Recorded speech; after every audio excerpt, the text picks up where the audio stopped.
Having dealt with the government notice of motion, I therefore call on Government Order of the Day number 9. Crimes Match Fixing Amendment Bill, first reading. I recognise the Honourable Minister, Judith Collins. Oh, thank you, Mr. Speaker, and might I add my congratulations to you on this being your final day, not only in Parliament but in the chair, and acknowledge your 27 years of very hard good service to the people of Manukau East and its various guises under boundary changes and everything else, the hard work that you've done for them, and on their behalf you've been a great local MP, and I know that you'll be a great local board member as well, and I look forward to seeing you at various events in that role. Kate Pye. Mr. Speaker, I move that the Crimes Match Fixing Amendment Bill be now read a first time. I nominate the Law and Order Committee to consider the bill. This is a short but very important bill. It is designed to protect the integrity of New Zealand sport. New Zealand has a well-deserved reputation for playing fair, and this bill aims to protect that. Match fixing is a growing problem internationally and has been described as the #1 threat to sport. As we have seen from recent events, New Zealand is not immune to this growing threat. That's why the government is taking action on this matter. The International Centre for Sport Security has estimated that over $140 billion is laundered worldwide every year through sport betting. This illustrates the extent to which organised crime is seeking to exploit the sports sector. While there are some existing offences that may cover sport match fixing, this bill will put it beyond doubt that match fixing falls within the scope of deceptive conduct covered by the Crimes Act. This will give enforcement agencies the ability to investigate and prosecute instances of match fixing. This bill is particularly timely given the New Zealand co-hosting of the Cricket World Cup and hosting of the FIFA Under-20 Football World Cup from early next year. Both football and cricket are known internationally to present match-fixing risks. Match-fixing involves deceptive conduct aimed at predetermining aspects of a game or race in order to make betting returns. There is the potential for large amounts of money to be made from match-fixing, and this inevitably attracts criminals. Match-fixing not only misleads those who place legitimate bets on a game, it also deprives New Zealanders of an honest sporting contest and affects the integrity, growth and development of New Zealand sport. Besides being a national pastime, sport provides significant benefits to our nation. Economic, social, health and personal benefits of sport and recreation in New Zealand is estimated at $12.2 billion. Criminal sanctions are needed, therefore, to deter match fixers from damaging our sporting sector. Our counterparts in Australia have recently acted to address match fixing risks. Various Australian states have now passed legislation that specifically criminalises match fixing. Given our close sporting ties with Australia, it's important that we also move to deter match fixers. This bill is not the only thing that the government is doing to protect the integrity of New Zealand sport. The Minister for Sport and Recreation, the Honourable Murray McCulley, recently announced the release of the New Zealand policy on sports match fixing and related corruption.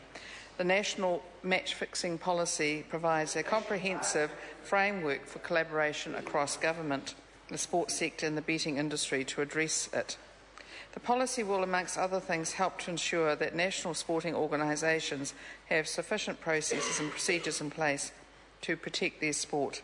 This will include such measures as regulations prohibiting match-fixing activity with associated disciplinary procedures and sanctions, placing appropriate restrictions on sports betting and ensuring education is available on match-fixing prevention strategies. This bill therefore forms part of a package of measures that the government is progressing, the cumulative effect of which is to create a strong framework to protect New Zealand's sport. Importantly, those who engage in match fixing, including players, coaches, officials or administrators, will face very serious consequences for their actions, whether from the criminal justice system, their sports organisation or both. The bill makes it clear that anyone who obtains a benefit or causes a loss by engaging in match fixing will commit an offence against Section 240 of the Crimes Act and will be liable to a maximum penalty of 7 years imprisonment. I consider Section 240 of the Crimes Act to be the appropriate vehicle through which to make it clear that match fixing is a criminal offence. It's possible that Section 240 already captures a range of match match-fixing conduct. However, this has never been tested in court, so the bill removes the uncertainty around that. The amendments contained in the bill are relatively minor and are designed to clarify the application of Section 240 to match-fixing. The bill is not designed to effect the application of Section 240 to other non-match-fixing related offending. Indeed, that is why a new Section 240A has been created, to make it clear that the bill only applies to match-fixing. It does not change how Section 240 applies to other offending. In drafting this bill, it is important to avoid criminalising the kind of rule breaking that will inevitably occur in sport. This might include, for example, ball tampering in cricket or deliberate foul play carried out for non-betting purposes. Such rule breaking can be dealt with by the national sports organisations in a way considered appropriate for their sport. It's not something we want to necessarily have criminalised. What this bill does is criminalises acts or omissions aimed at manipulating a match for betting purposes rather than for tactical or strategic sporting reasons.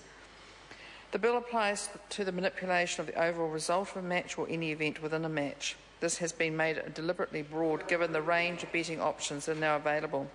Match fixers may now seek to influence only small aspects of a match, such as the timing of a no ball bowled in cricket or the first points scored in a rugby match. This is known as spot fixing and is perhaps the hardest form of match fixing to detect. The bill does not criminalise the use of inside information, such as information about pitch conditions or team strategies. I consider the abuse of such information as better dealt with by the governing sports bodies rather than the criminal law. The last technical point I would like to make about the bill is that it also applies to races, including, for example, a horse race, dog race, car race or boat race. Races, just like sports matches, are susceptible to being fixed.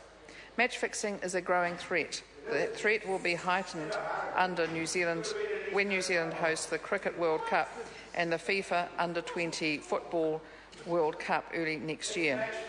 This bill helps to address that threat, and it does so in Order. Can I just draw members' attention who are interrupting on each other that it is out of order in the People's House. If you want to make interjections, then it's fine for the person who's addressing the House, in this case the Honourable Minister, but not on each other. I call the Honourable Minister Judith Collins.